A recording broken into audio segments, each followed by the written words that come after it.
안녕하세요. 답답한 이 마음을 누군가에게 속 시원하게 털어놓고 싶어서 이렇게 펜을 들었습니다. 세상 살다 보면 별의별 일이 다 있다고 하더니만 제가 이런 이야기의 주인공이 될 줄은 몰랐습니다. 친구 이야기다 생각하고 들어주세요. 저는 현재 식당을 운영하고 있는 50대 여자입니다.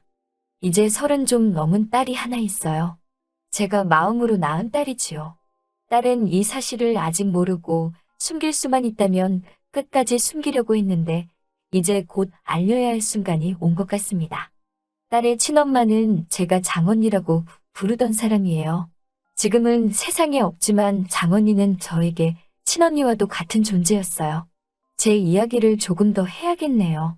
저는 시골의 가난한 집 7남매 중 셋째로 태어났어요. 입 하나 덜기 위해서 어머니는 제 나이 16에 서울 외삼촌 집에 저를 보내셨습니다.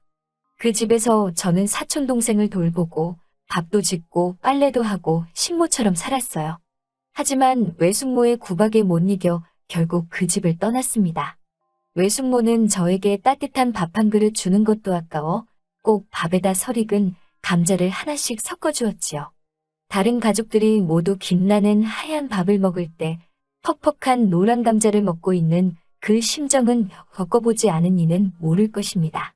아무튼 그렇게 집을 나오기는 했는데 주머니에는 돈도 별로 없고 갈 곳도 마땅치 않았습니다. 결국 외삼촌께 사정하여 고향집으로 돌아갔습니다. 하지만 어머니나 아버지 그 누구 하나 저를 반기지 않더라고요. 결국 저는 다시 서울로 올라왔고 그 이후로 가족들과 연락을 끊고 지내게 되었습니다. 그 이후 저는 서울 가리봉동에서 소위 공순이로서 일을 시작했습니다. 오로지 언젠가 못다한 배움을 끝마치겠다는 생각으로 악착같이 돈을 모으며 꼭두 새벽부터 일어나 늦은 밤까지 파김치가 되도록 일했습니다. 당시 사글세도 저에게는 부담이라서 저는 아주 작은 쪽방에서 다른 여공들과 함께 살았습니다. 그리고 장언니는 그들 중 하나였지요. 당시 장언니는 저보다 6살 정도가 많았고 얼굴이 유난히 하였습니다. 그래서인지 얼굴만 보면 꼭 부잣집 사모님 같았지요. 언니는 고향에 있는 오빠와 남동생 학비를 벌기 위해 서울에 올라왔다고 하더군요. 그리고 언니는 번 돈의 대부분을 고향으로 보내는 것 같았습니다. 장언니는 저를 보면 어린 시절 자기가 떠오른다며 저에게 참 잘해주었습니다. 어쩌다 맛있는 음식이 생기면 꼭 제 몫을 챙겨주었고 한 번은 주경야독하는 저를 위해 어디서 책을 가져다 준 적도 있지요. 제 옷이 낡고 해지면 고쳐주는 것도 언니였습니다. 팍팍한 서울살이에서 언니는 저에게 친엄마보다 더 엄마 같은 존재였지요. 어느덧 시간은 흘러 제 나이가 22이 되었을 무렵 제게도 남자친구가 생겼습니다. 당시 제 유일한 낙 중에 하나는 쉬는 날 명동에 있는 음악다방에 가는 거였지요. 그곳에서 알게 된 DJ에게 저는 푹 빠져 있었습니다. 하지만 제가 어리석었지요.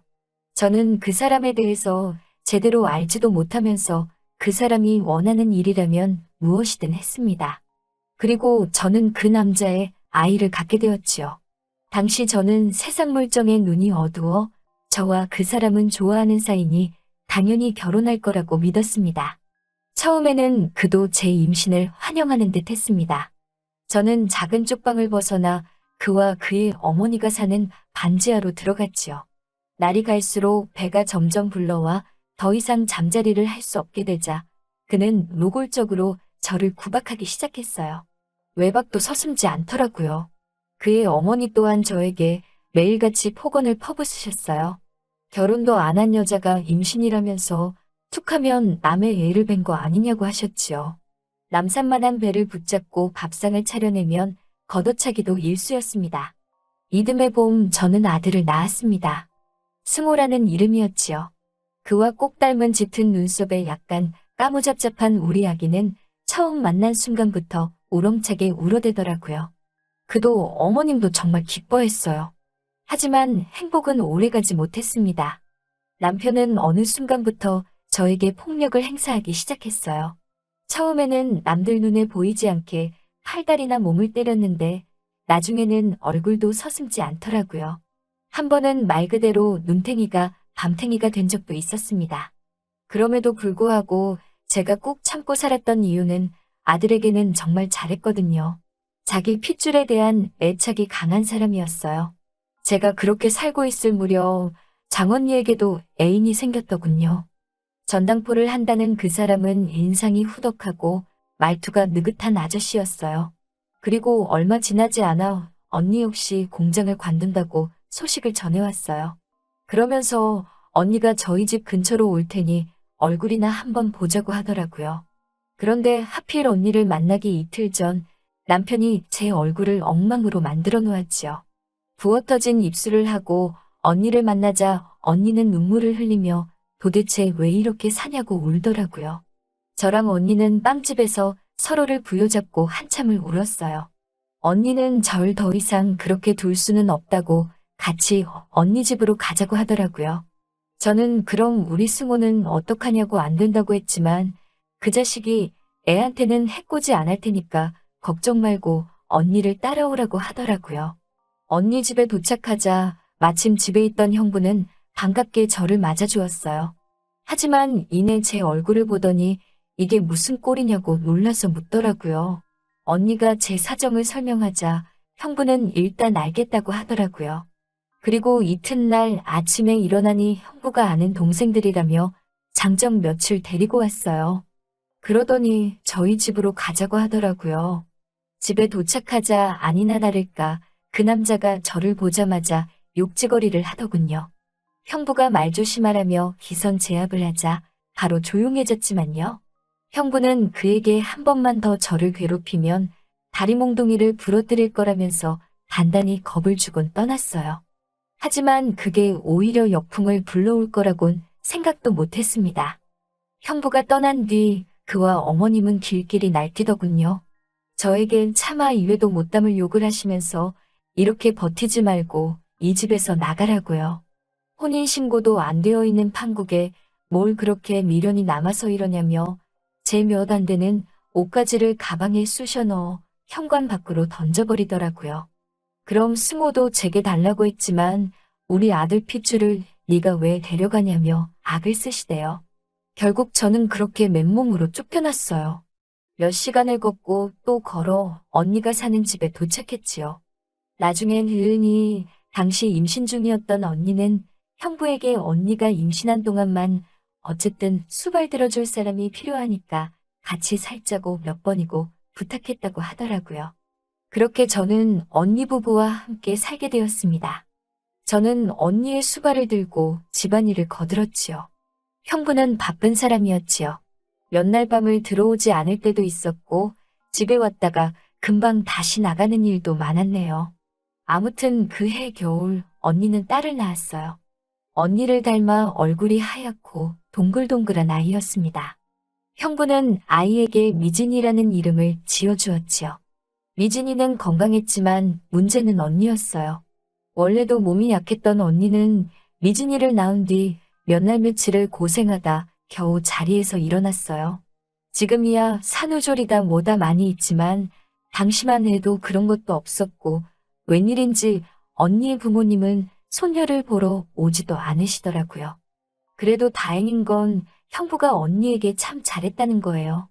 비록 여전히 자주 집을 비우기는 했지만 옆에서 보고 있으면 부러울 만큼 형부는 언니도 아이도 예뻐했습니다. 집에 오는 날에는 빈손으로 오는 법이 없었지요.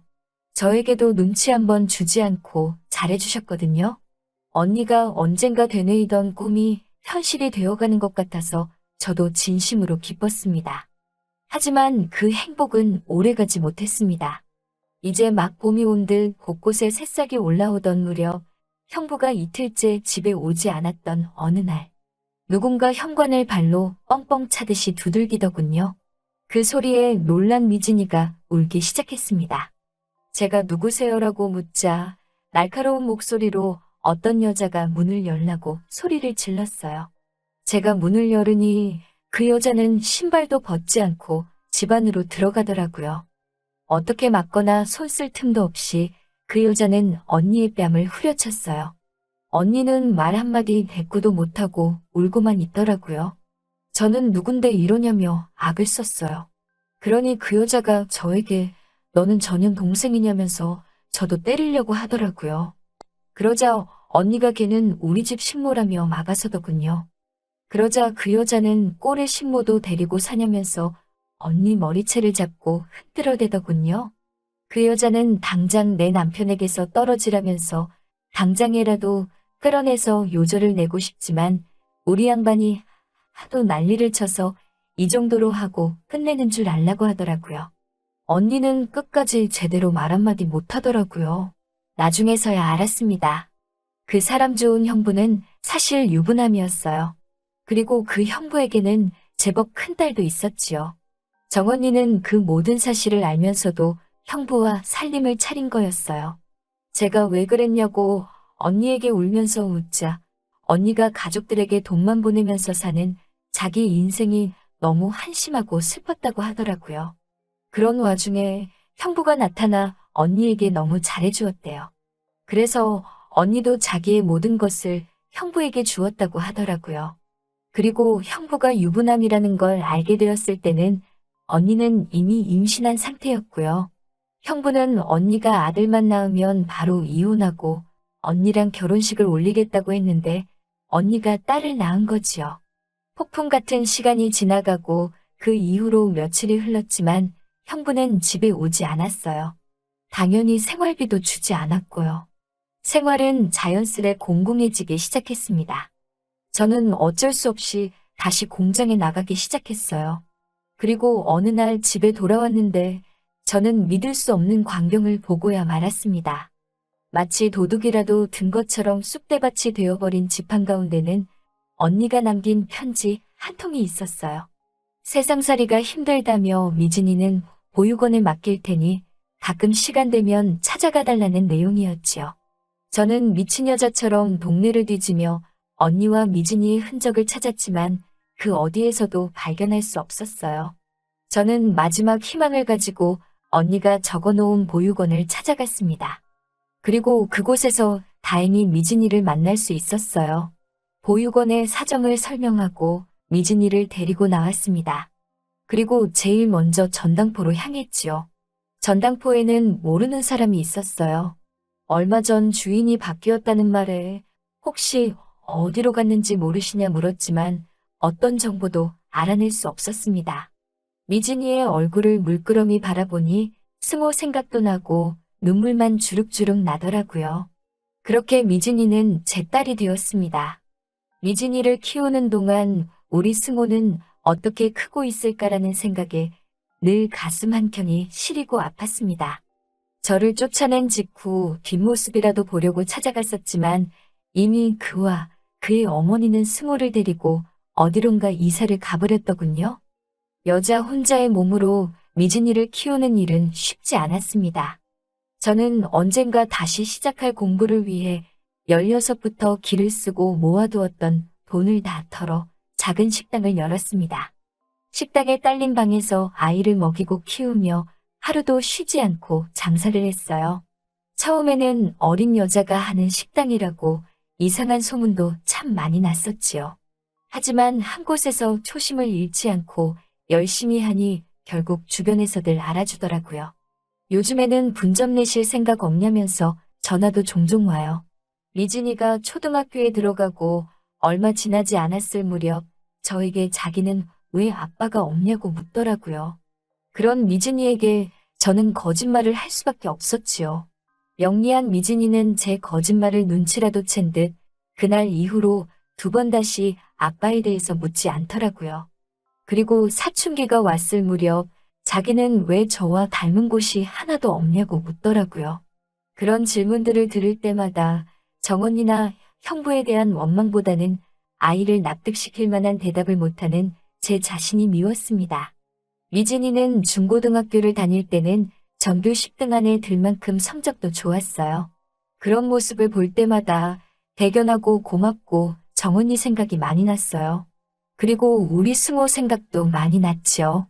한 번은 딸이 자기는 엄마 없이는 못 산다며 고맙다고 하는데 눈물이 어찌나 나던지요. 미진이는 현재 서울에 있는 명문대를 졸업하고는 이름만 들어도 다 아실 만한 큰 기업에서 경제연구원으로 일하고 있어요. 제가 살면서 제일 잘한 일이 무엇냐고 물으면 우리 미진이를 키운 일이라고 말할 수 있을 만큼 제 자랑이고 보물 같은 존재입니다. 그런 미진이가 얼마 전 결혼할 사람이 생겼다고 저에게 말하더라고요. 어떤 사람이냐는 제 질문에 남자답고 자상한 사람이라고 하더라고요. 시청 공무원이라면서 지금은 할머니랑 둘이 산다고 덧붙이더라고요. 그리고 며칠 전 상견례를 하게 되었습니다. 저와 딸 그리고 사위 될 사람과 시할머니 이렇게 넷이 모이는 조촐한 자리였지요. 딸이 사준 연분홍 투피스를 입고 먼저 도착해 앉아 있었습니다. 약간 상기된 표정의 미진이를 보고 있으니 남주길 너무 아까울 만큼 곱고 예쁘더라고요. 10분쯤 지났을 무렵 문이 열리면서 허리 굽은 할머니 한 분과 훤칠한 총각이 들어오더군요. 그때부터 왜인지 제 심장은 당장 밖으로 튀어나올 듯이 쿵쾅거리기 시작했습니다. 왜 이러지라는 생각을 하기도 전에 그 두 사람이 너무 낯익다는 걸 알아차렸습니다. 저는 치맛단을 움켜쥐곤 떨리는 목소리를 감추며 인사를 나눴지요. 간엔 귀가 먹었다는 할머니는 눈도 좋지 않으시다고 하더군요. 그래서인지 저를 몰라보는 것 같았습니다. 그저 우리 손주를 잘 부탁드린다는 말만 몇 번이고 반복하셨어요. 그 시절 저를 내쫓던 어머님을 생각하면 미운 마음이 들 법도 한데 그런 생각은 전혀 들지 않더라고요. 그저 내 아들 승호를 이렇게 잘 키워줘서 고마운 마음이었지요. 엄마 여기는 내 남자친구 승호 씨예요. 라고 소개하는 딸의 목소리에 제 심장은 발끝까지 추락하는 것 같았어요. 안녕하세요, 어머님, 박승호입니다. 잘 부탁드립니다라고 씩씩하게 소개하는 그를 쳐다보았어요. 코로 들어가는지 입으로 들어가는지 알 수 없는 식사를 하면서 저는 슬쩍슬쩍 그동안 궁금했던 것들을 조금씩 물어봤어요. 부모님은 어쩐 일로라고 묻자 어머니는 집을 나가셨고 아버지는 얼마 전에 지병으로 돌아가셨습니다라고 말하더라고요. 어머니를 원망하냐고 묻자 그런 순간도 있었지만 사정이 있으셨을 거라고 믿는다고 하는군요. 속 깊은 승호의 대답에 저는 큰 위안과 위로를 받은 느낌이었어요. 당장 무릎이라도 꿇고 승호에게 난 널 버린 게 아니라고 말해주고 싶었어요. 터져나오는 눈물을 억누를 수가 없었고 그런 저를 보며 미진이와 승호는 영문을 모르겠다는 표정이었지요. 당연히 저는 미진이와 승호의 결혼을 찬성하고 지지하고 축복해줄 생각이에요. 하지만 제 마음속에서 두 가지 생각이 계속해서 부딪히고 있습니다. 승호 앞에 내가 너의 엄마라는 걸 밝혀야 하는지 말아야 하는지 모르겠어요. 밝히게 된다면 자연히 미진이에게도 친엄마에 대해서 말해주어야겠지요. 그렇지만 이 모든 걸 아이들이 감당할 수 있을까요? 괜히 아이들에게 큰 상처만 주는 건 아닌지 모르겠습니다. 그래서 일단은 아이들에게 아무것도 밝히지 않으려고 해요. 하지만 그럼 승호는 영원히 엄마가 어찌됐건 자기를 버렸다고 생각하겠지요. 미진이 또한 영원히 친모인 정언니에 대해선 알지 못할 테고요. 정언니가 저를 원망하지는 않을까요? 생각이 많아지고 머리가 복잡한 밤입니다. 제가 어떻게 처신하는 것이 아이들의 행복에 도움이 될까요? 긴 사연 들어주셔서 감사합니다.